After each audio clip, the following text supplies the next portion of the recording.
çatıb ki, öz doğma atasının ölümündən belə xal yığa bilir də, yəni. İzah edə bilirəm.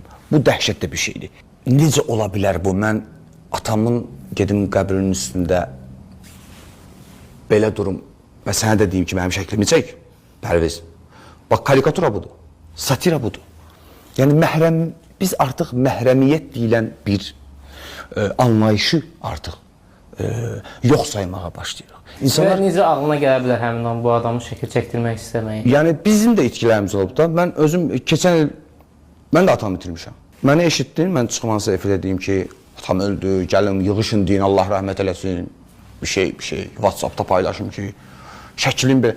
Özdə, sənin üzüldüyün bir şeyə smile qoymağın var, ha. O, lap gülməlidir, Pərviz, o lap gülməlidir. Heç olmasa smile qoyma, ağlamaq qoyub belə. Öz doğma insanı, dünyasını dəyişib, şəklini qoyub, yazı üzüldü və bir dənə də belə yalan ağlamaq qoyub.